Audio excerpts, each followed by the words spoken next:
Well, hey, Angela, we are so excited to have you with us. Welcome to Stress Test. Woohoo. Thank you so much. I'm so excited to be here with both of you. I think the world of both of you. So thank you for having me. Thanks for coming. I have so much enjoyed the fact that we've been friends for, I don't know how many, the last few years, and we just keep getting together more than we used to, which of course is still not enough, but She always comes home excited every time she sees you at a conference or something. And she's like, I got to hang out with Angela today. yeah, I feel the it's same way awesome. too. I feel the same way. Okay, so you have such a long list of credentials, but I just want to throw a few of them out and ask you to try to show us how God has woven those together. I think that's the cool thing about being older, right? And our station in life. Yeah. Not. We're similar. We're older.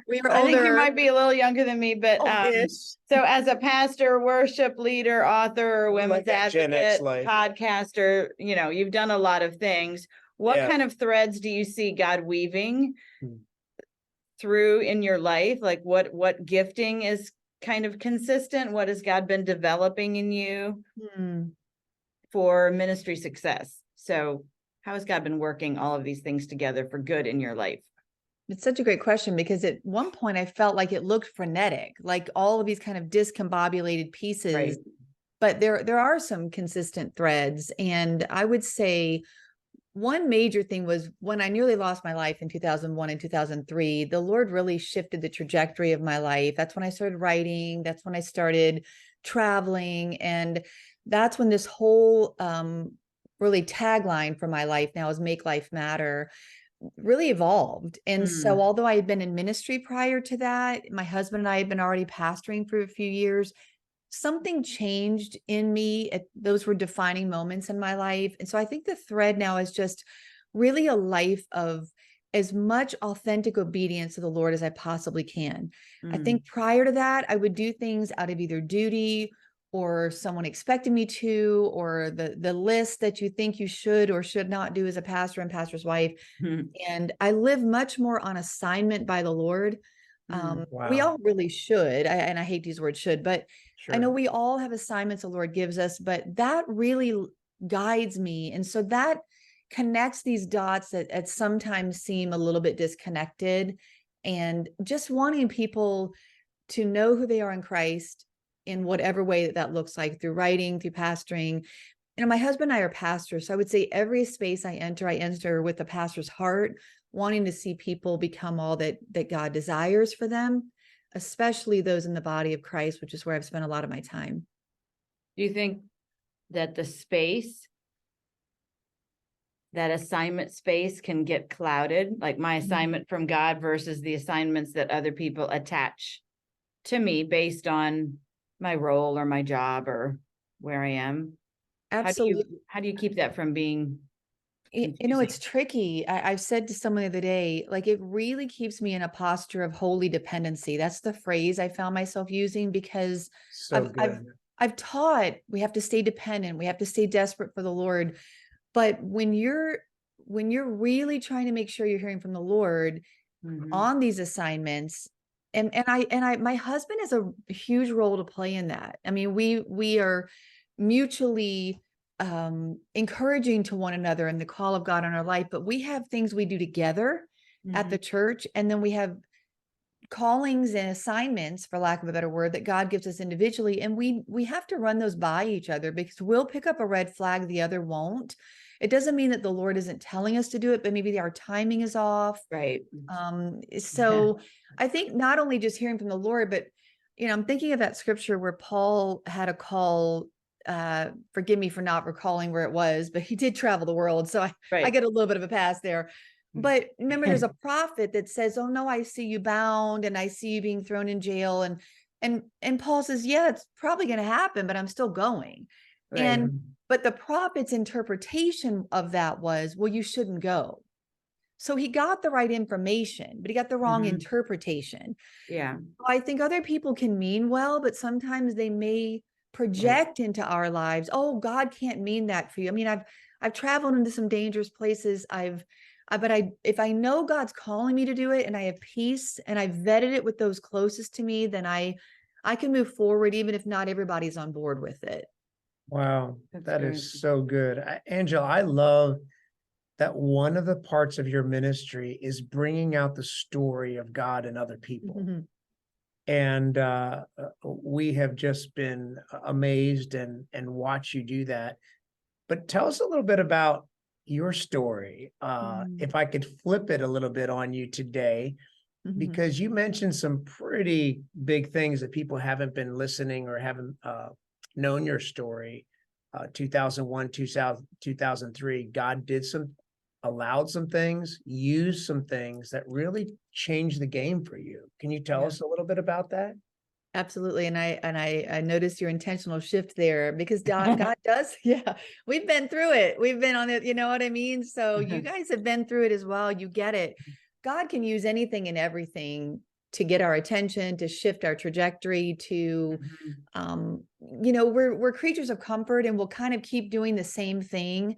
If God doesn't at times really interrupt the flow of that. And so I grew up in the ministry. My parents were in the ministry, and I was the oldest of three girls. And whether there was an intention on my parents' part, which I do not believe there was, I grew up very legalistic and very performance oriented. My degree was in music. I was a classical pianist. Everything had to be just right. And, that can blur into our relationship with the Lord. And so what I began to learn is, but what I began to believe, let me say it that way, because my parents did not project this onto me. But what I began to believe was, the more I do for God, the more he'll love me. Right. So I just need to keep doing, and somehow I'm going to arrive at some magic rung on a ladder where, ta-da, God is happy. And that drove me, and literally nearly drove me over the edge. So I had endometriosis severely. We did a number of medical procedures to stave it off. But then finally I needed a hysterectomy, and some things went wrong. We don't know to this day what happened, but I nearly hemorrhaged to death while I was fully awake after that hysterectomy, and lost over half my blood supply in one night. Oh my gosh. Yeah, it was terribly traumatic. And so, the nurses are flying out of the room. The doctor on call didn't come back. And I remember looking at the clock at 3:30 in the morning, and I was thinking, like, I'm not going to make it. Like, I'm not going to make it till my doctor's on call at this pace. And you guys know from what you've been through, Pastor, like, in those moments, there's a lot of things running through your mind. Like, why would God give me these children? And now I'm not going to raise them. And so he did come in at 6 a.m. We did a life-saving procedure. But when I went home, I said to the Lord, I don't ever want to feel that desperate again. Yeah. And that's when he said to me, like, audibly, Angela, that's the way I always want you to feel, is that desperate for me and that dependent on me. So that was the beginning of what I would say shifted my relationship with the Lord to where I no longer saw him as, I'm not happy with you. You're not doing enough. I love you when, I love you if. It was, I love you, period. Right. And so that my life verse became Romans 12:1-2, in view of God's mercy, because he loves us, then present your bodies a living sacrifice. This is your acceptable worship unto the Lord. But I'd had it backwards. So even going back to assignment, people could look at the external of my life and say, yeah, but you still do a lot of things, and you travel and you write, and that's accurate. But the internal motivation, the internal posture of my heart feels drastically different. So the fruit of that comes from, God, are you calling me to do this? Are you asking me to do this? Will there be vision? Provision for the vision you're giving me? Is this the right timing? And a lot of it stemmed from that. And then it's too long to share, but I had a very, very near death situation in 2003, where I was in the hospital for almost 2 weeks with nothing to eat or drink, finally diagnosed with a really rare disorder, and was operated on and cut stem to stern. And but again, I had another life defining moment. So I'll cut to that. And that was, they didn't know what to do. I mean, I'm just laying there for literally almost 2 weeks and had dropped a tremendous amount of weight. My you'll understand this from what you've been through, but my heart rate was like 39 to 41 beats per minute. And my blood pressure was 70/40, like staying there. So I could feel myself dying. And so they wheeled me down to do a test where you drink the barium swallow, and they try to see if there's an obstruction in my intestines. And that 45-minute test took 7 hours while I'm laying there on this table, and they're turning me over, and I'm drinking more. And it's just one of the lowest points of my life. And I heard the audible voice of God, which I've only heard a couple of times. And I've been a worship pastor for like 20 years. And God said, Angela, I know that you can worship me on the platform. I want to know if you can worship me here. Wow. And so that was a new level. I was back in the same hospital I'd been in 2001. Here I'm going around the mountain again. You know, you're thinking, well, I learned everything I needed to learn, right? I already did this lesson. Right? Why am I back here? But that was another layer of the onion he peeled off. Another posture of, I need you to trust me wholeheartedly. I need to know that you're going to choose obedience. I need to know that. And that is a common thread, Sue, to answer your question, is just be a worshiper. Like worship is surrender. Worship is obedience. It's not just a Sunday morning. When you live a life of worship, you'll do what he asks you to do because you worship him, not because somebody else is telling you or not telling you to do it. And don't you think that if you're willing to worship wherever you are, high points and low points, that is the barometer for stress and anxiety, for how much anxiety I let into my life, because we are anxious and fearful when we believe that somehow we have some amount of control over the situation. And worship is one of those activities, the premier activity in scripture, that redirects us towards God. You are in charge, you have control, and it's not my will but yours, right? Like, if this is my time to go, then this is my time to go. Right. If you are changing the trajectory of where I think I've been working and operating and doing good, then I need to shift with that trajectory. You know, it's that releasing of tradition and comfort. I love what you said about we're creatures of comfort. Those catalytic moments are really a restructuring of how we worship, right? Because we may worship a certain way or in a certain pattern, and then God says, okay, it's time to go deeper, which means the worship's got to change. The trust, the faith has to change. And I think, like you, I'm exactly like you with the performance fundamental background. Like, we both come from that.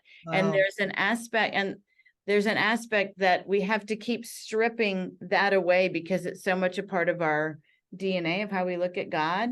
And it's not wrong. It's just growth, right? Like, I think we can look to assign blame. Oh, if I hadn't been taught this way, or if these things hadn't happened, then I would be a better Christian right now, and I would be on a different path.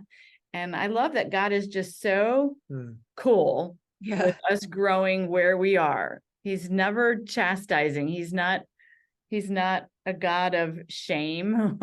You know, he doesn't shame us and make us feel like, okay, well, you blew it, and here's your chance to get on the right path.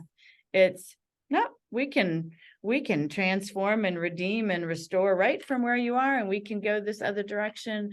And it's all growth. I'm sorry. I'm so sorry that you had 2 hospital experiences. Right. I know. And apparently I'm more hard-headed than most, because you only had 1 and I needed 2. So there we have it. No, but there's different hospitals. Like, we've had multiple experiences. Exactly. Same vein. It's not necessarily similar, 2 hospitals, but you know, I think that I don't know, that perfectionistic tendency says, oh, I didn't learn it the first time, so he's coming at me again. That's true. That's a good point, Sue. And that's not how God works. 100%. 100%. And I'm joking about that, but I'm glad. No, I know. And, you know, maybe it's that you're so responsive in the hospital that he brings you back to that place, like Mount Moriah or whatever. Like, let's go back to the mountain of God, because this is where you saw me, Mount Horeb, and I know you're going to hear me here. So let's And I also think when we run a million directions, as we do as pastors or leaders or people that are listening, like the phrase, he makes me lie down in green pastures. Now, depending on what translation you read, Psalm 23, but literally when he makes you lie down, right, he has to make us. Yeah. Right. You're just flat on your back and you're just in a different space of processing what's happening. Okay, God, what are you saying? And there are two things that I took away from both of those experiences, because I never want to cast aspersions on the character of God. He doesn't beat us upside the head. Will he allow things for our growth and everything you're saying? Absolutely. But I want to make sure that in my joking that I don't act like, that's God's character. But I did come away with those experiences asking God, what do I need to learn from this? Like, what are you trying to teach me? What do I need to learn? And how can you use this for your glory?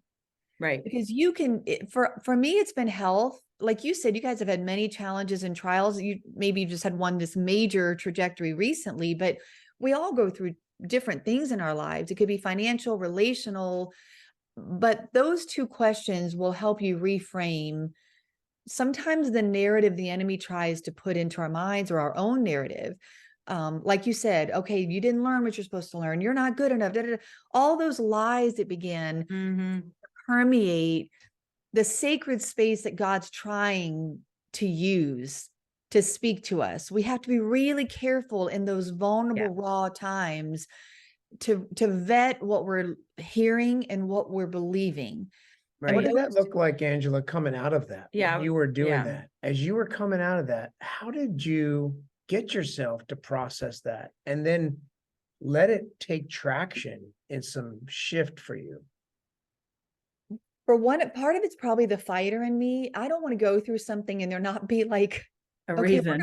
We're going to learn something from, what I mean? Like, we're going to learn from this. And I want God to receive glory from my life. And so even from the negatives, rather than resenting it, rather than being angry now, in fact, I was thinking yesterday, this is October. It was 20 years ago this month that it was that SMA syndrome that I mentioned, laying in that hospital for 2 weeks. So I'm 20 years on the other side of it. That said, I've had my esophagus stretched 11 or 12 times because of it. It's an ongoing new limitations, a little bit of a new normal, new rhythm, as you talked about. So I think there's the immediate aftermath where you're like, what has to adjust immediately? I couldn't even eat solid food for almost a year. So it was, how do I get through my day? How do I parent my children? How do I keep leading worship? How do I just do life? And then you zoom the lens back to say, God, what are you trying to do for the long haul? That if I don't change these things in the immediate, I will have wasted. Because even the difficult adversity moments of life, and maybe more so those, can be tremendous opportunities that we don't want to waste, of what God is doing, allowing for reason, allowing for purpose. I can tell you unequivocally that I would never be where, doing anything that I'm doing in the ministry or for the Lord, had I not taken the time then to lament, as Sue talks about so beautifully in your book, Sue. Take the time you need to take, but we cannot stay in a posture of bitterness and resentment. We're never going to get anywhere that way. At some point, you have to say, okay, this is what's happened. We have a youth pastor with ALS, our student ministries director, and it's brutal. It is brutal. So, but you have to constantly be deciding, I am not going to let this redefine me to the point where I don't have kingdom value. It's just not going to have that space in my life. It's going to have some space, but what am I going to do for the kingdom because of this? And I think when we keep our perspective eternal, we can keep shifting it, but that's an intentional, continuous thing. There's the immediate, and then there's the long haul lens that we have to put on adversity. Would you say that was a defining difference in the way you ministered after those experiences versus before? What else changed in the way that you approached life and ministry? 1,000%. It'll definitely teach you more empathy and compassion. and for others. Yeah. for others. And even just in my writing, my first Bible study, finding joy when life is out of focus is on Philippians. My testimony is in there. That was the first book that came after this. I was writing songs at that point, very cathartic. Yeah. But it shifted the way I was even writing, because you're not just presenting theology. Of course, we want to present accurate theology. The Bible is our standard, but you're presenting it to people in the middle of their pain, in the middle of their mess. Right. And so it just changed the way I came at understanding, look, and anytime I speak, I'll start with that. I make sure I share some piece of my testimony to say, I'm not standing up here saying my life has been perfect, and if you serve God, all of your problems just magically disappear. Like, I get it. I get it. And I'm saying, because it's going to be difficult, you've got to ground yourself in who God is. So it does change. It changes the way you see yourself, your relationship with the Lord. And how can it not then change the relationship you have with others, and to see them in a different light, and understand that everyone's fighting some kind of battle that we likely don't see. Yeah, that's very true.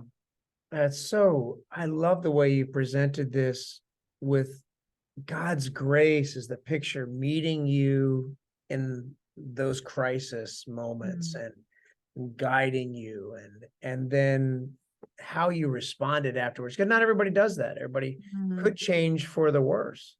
And you made some big decisions. But I also love this about, you are an author, you're a international speaker. You not only write and speak and podcasts, but you and Dale lead a church. And so there's that little thing. Yeah.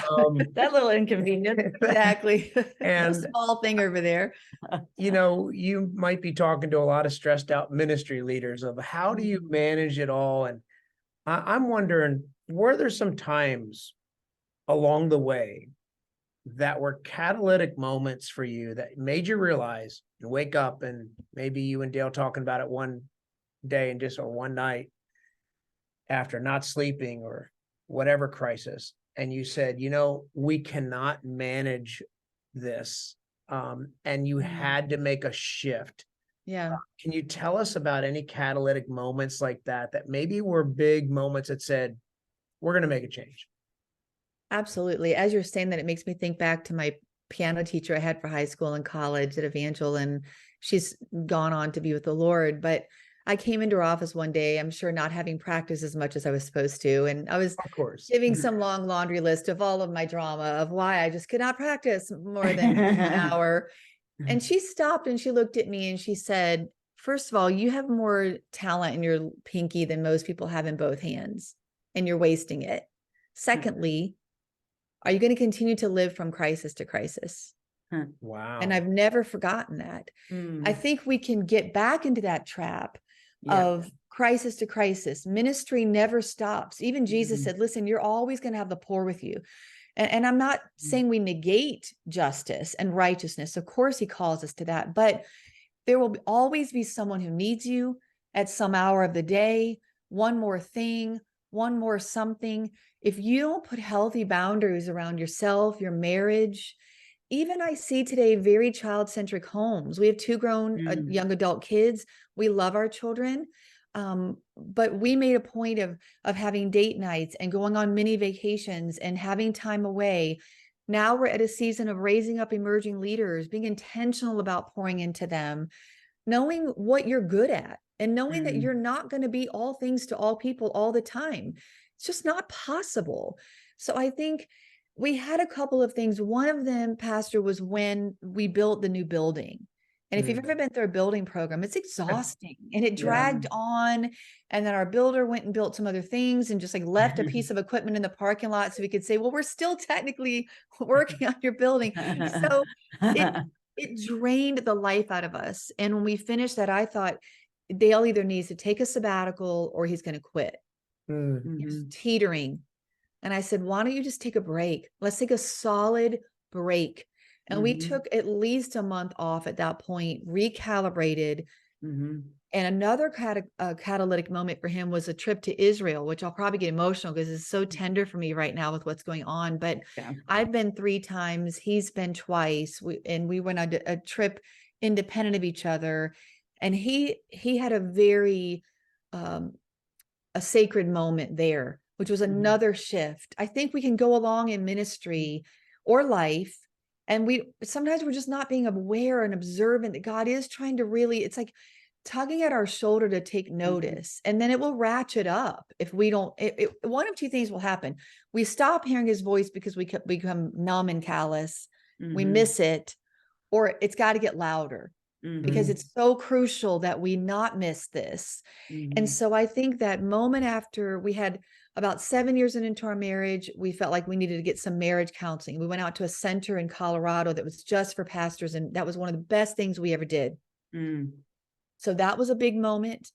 We were just knowing that if we keep doing this way, it's not sustainable, like you said. And I'll hear myself say that to people.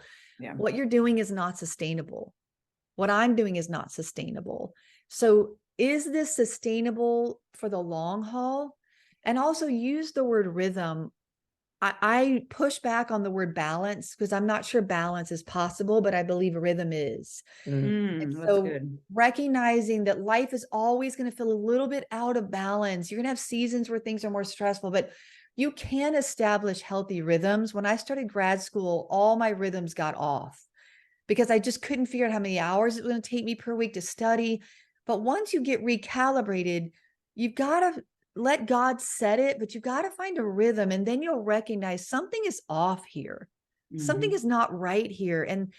And so even if it's not a watershed moment, like our marriage counseling or the building program, there still needs to be some recalibrating times throughout the year, maybe once or twice, that you just pull back and step and say, how are things going in my life? What is God saying? What's missing? What feels broken? What's not quite on the rails the way it needs to be? Otherwise, we'll just keep going and going and going until we run out of steam. That was a long answer. No, that was like fabulous. 9 million things. No, that's fabulous. So good. Yeah, So good. it's true too.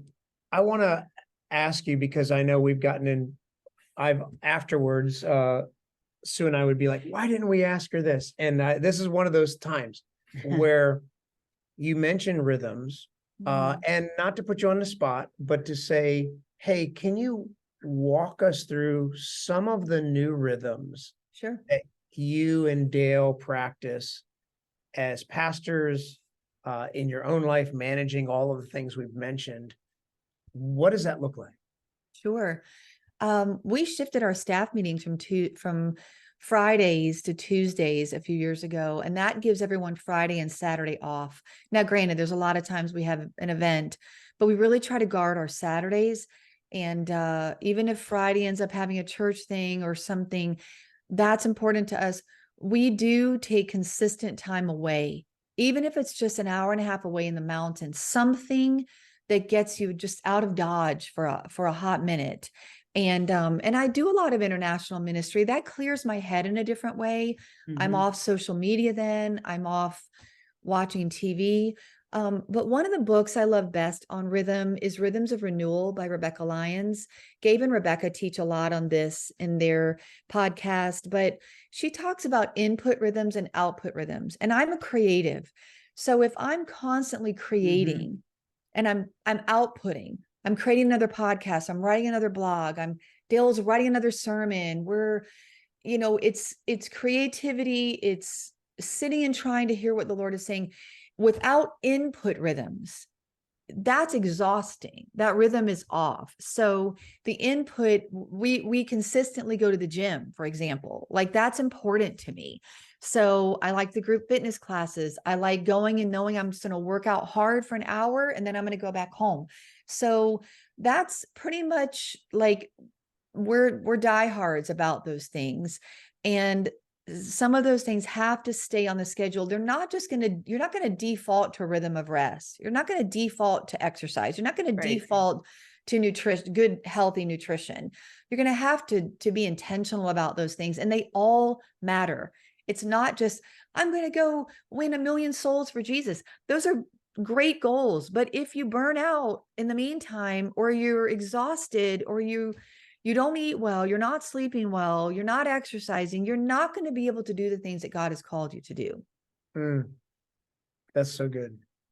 I'd love to give you a more glamorous answer, but it's just it's perfect. And it's a great segue to my next question too, because I love what you're doing in Ghana, and I know you've been a lot of places, and I love also to travel. We love missions trips, and so I want to ask you, because I know what it is for me, but this isn't about me, this is about you. So how does the mission field, you touched on a little bit, but how does the mission field affect you when you're at home? We know it's a great head clearer, spiritual renewal camp experience when we go there, and then we don't want to leave because it's God in a bubble, and it's all good, and everything makes sense when we're on the mission field, but then we have to come back home.